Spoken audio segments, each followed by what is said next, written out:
इधर आ सितमगर हुनर आजमाएं, तू तीर आजमा हम जिगर आजमाएं। मैं नदीम लारी ब्लैक बाम्बू मीडिया से। आज की तारीख में शाहीन बाग का जो एहतजाजी प्रोग्राम चल रहा था उसकी सालगिरह मनाई जा रही है, उसकी याद मनाई जा रही है।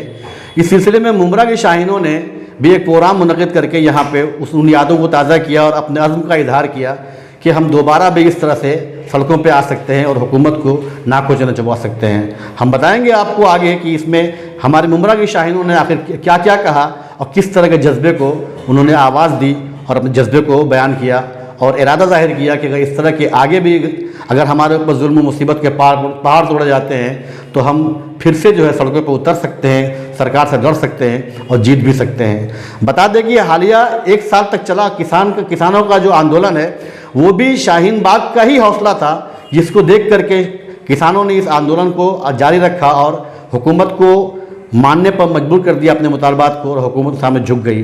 बिल्कुल इसी तरह इसी शाहीन बाग को देखते हुए गुज़िश्ता दिनों पार्लियामेंट में एक बयान दिया गया जिसमें ये कहा गया है कि अभी CAA NRC को लेकर के हमने कोई अभी प्रोग्राम नहीं तय किया है, कोई अभी उसका लाएहमत तैयार नहीं किया है। इसका मतलब ये है कि हुकूमत कहीं ना कहीं घबरा भी रही है कि शाहीनें अगर दोबारा सड़क पे आ गई तो उनके लिए काफ़ी मुश्किल पैदा हो सकती है। अब अमित शाह को तो शर्म है नहीं, वो कहते हैं कि राम वोट से ये RS किसकी पूजा करने वाले दलाल, हाँ इनको आप जिंदा करने का सोच रहे हो।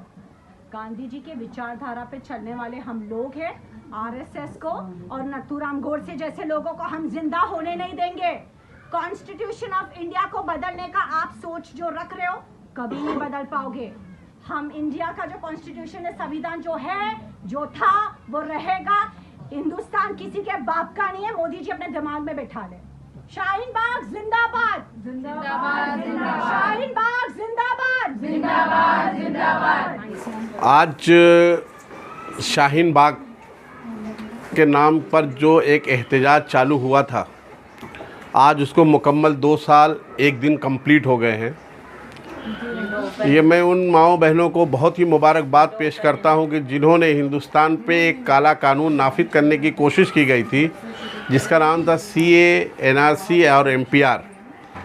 इस तीनों कानून के ख़िलाफ़ जब यहाँ की मौजूदा हुकूमत ने हम पर ये थोपने की कोशिश की तो हमारी बहनों ने सबसे पहले लब्बैक कहा और इस लब्बैक को कहने के बाद उन्होंने अपने घरों से निकल करके जिस तरीके से हमने आज़ादी के लिए लड़ाई लड़ी थी उलमाओं की क़यादत में, तो ये ज़िम्मा अब की बार हमारी बहनों ने उठाया था। और शाहीन बाग में शाहीन बाग एक जगह का नाम है दिल्ली में, उस जगह पर जब ये प्रोग्राम को प्रोटेस्ट को रखा गया तो उस जगह का नाम को उस प्रोग्राम को शाहीन बाग रख दिया गया। बहुत ही मुबारकबाद की मुस्तहिक हैं वो बहनें, क्योंकि जब दिल्ली में -2 डिग्री 3 डिग्री ठंडी में इतनी कड़ाके की ठंडियों में बैठ करके उन्होंने इस काले कानून का विरोध किया, जिसकी सज़ा हमको क्या मिली आपको बता दूं। हमारी बहनों पर तरह तरीके के इल्ज़ामात लगाए गए, हमको तरह तरीके की अज़ियत पहुंचाई गई, हमको वहां पर राशन ले जाने नहीं दिया गया, हमको वहां पर खाना पहुंचाने के लिए तकरीबन दी गई।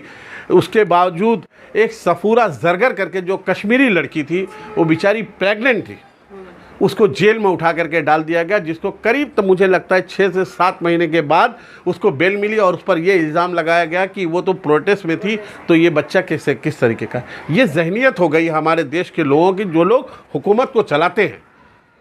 तो मैं आपसे बता देना चाहता हूँ, सिर्फ आपसे अपील करना चाहता हूँ कि आज 2 साल मुकम्मल हो गया है। उसी तर्ज पर हमारे मुमरा शहर में भी एक शाहीन बाग का क़याम अमल में आया। बहुत ही खुशनसीबी है हमारे शहर की। और मुमरा शहर मैं आपको बता दूं, ये हमारा शहर एक तारीख़ी शहर है। पहले अगर कोई प्रोटेस्ट बॉम्बे में होता था तो मस्तान तालाब और नागपाड़ा से हुआ करता था, लेकिन आज ये मुमरा शहर की खुशनसीबी है कि अब कोई भी प्रोटेस्ट होता है इस देश में, जब भी कोई इस तरीके का जुल्म और ज़्यादती होती है तो इसकी आवाज़ सबसे पहले अगर बुलंद होती है तो मुमरा शहर से बुलंद होती है। ये मुबारकबाद के मुस्तहिक है ये हमारी बहनें जो बैठी हुई हैं। मैं मुबारकबाद पेश करना चाहता हूँ इनको।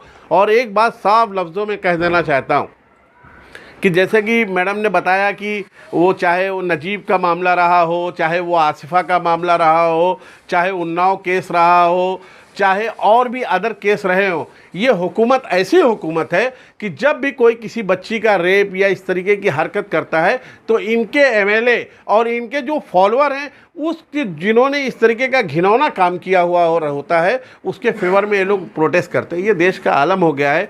बड़े अफसोस की बात है, हमको ऐसा डर लगता है कि ये शहर जो हमारे देश के इस तरीके के हालात पैदा हो रहे हैं, जो हमारे भाई हिंदू और मुसलमान भाई जो एक जगह मिल करके हम लोग हमेशा एक साथ रहते थे, उनके त्यौहार में जाते थे, अब ऐसा दौर आ गया है। मुझे इस बात का डर है कि कहीं पर अगर किसी की लाश पड़ी रहेगी तो अगर हिंदू भाई जाते हुए देखेगा कि बोलेगा कि अगर मुसलमान की लाश है वो उठाने से कतराएगा, और मुसलमान अगर उसको देखेगा तो हिंदू भाई की लाश है तो उसको उठाने से कतराएगा। हमको ऐसा डर है कि ऐसा माहौल पैदा करने की कोशिश की जा रही है। लेकिन मुझे इस बात की भी खुशी है कि इस देश में, हम जिस देश में रहते हैं उसमें बाबा साहब अम्बेडकर के भी मानने वाले लोग हैं और गांधीवाद के मानने वाले भी लोग हैं, और हमारे नबी, खासकर हमारा जो हम जिस कम्युनिटी से बिलोंग करते हैं, हमारे नबी सल्लल्लाहु अलैहि वसल्लम ने बताया कि सबसे पहले दुनिया में जो मज़हब है वो इंसानियत का मज़हब।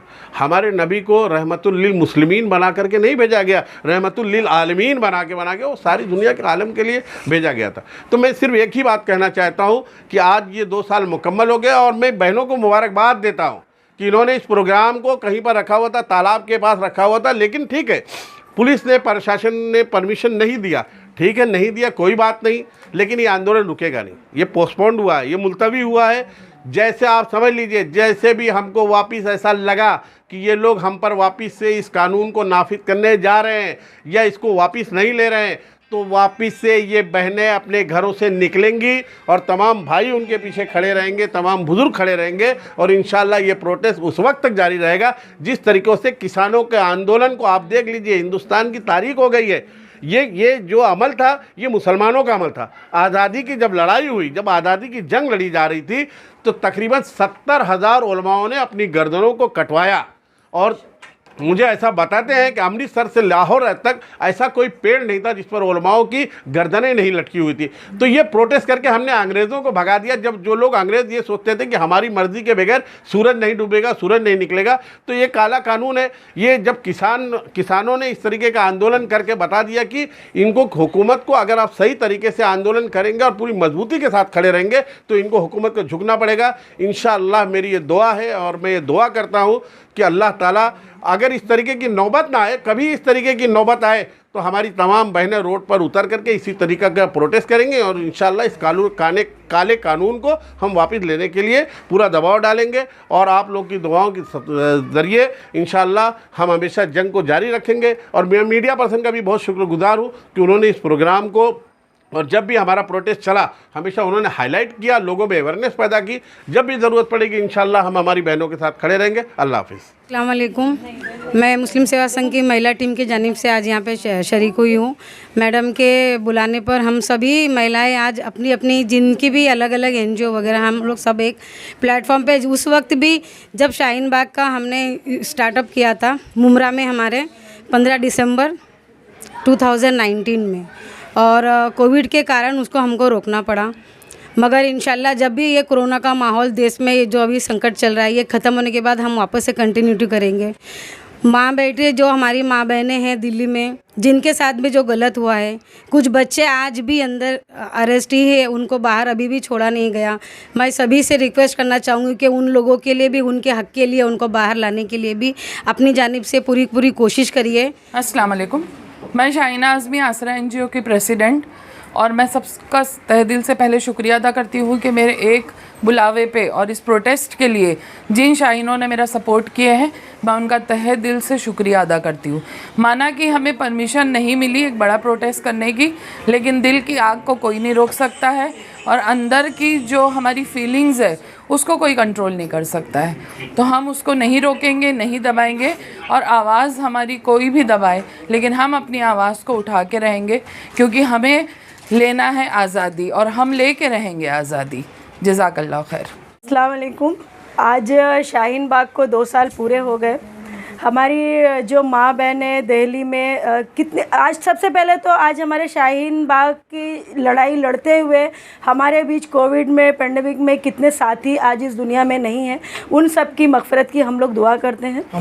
और जो आज हैं तो वो भी अपने कदम अभी पीछे नहीं हटाएंगे, क्योंकि आज अगर हम अपने पीछे कदम ले लेंगे तो कल आने वाले वक्त में हमारे बच्चे हमसे ये पूछेंगे, जब ये नागरिकता कानून का जब माहौल बना था तो आप लोग कहाँ थे, कि आज हमें देश छोड़ के बाहर जाना पड़ रहा है। तो CA NRC जो है, ये हमारी जंग अभी भी, पहले भी चालू थी, अभी भी चालू है, लेकिन पेंडेमिक केस की वजह से जो है हम लोग खामोश बैठ गए। खामोश तो नहीं है, हमारी आवाज़ें आज भी बुलंद है। आज भी जंतर मंतर में भी हमारे प्रोटेस्ट हुए हैं, बिहार में हुए हैं, पटना में हुए हैं, धुले में हुए हैं। हमने कलेक्टर ऑफिस को मेमोरेंडम भी दिया हुआ है, और अभी एक अमरावती में भी प्रोग्राम हमारी शाहीन है, जो हमारी पूरी टीम है, हर जगह जगह ये प्रोग्राम शुरू है।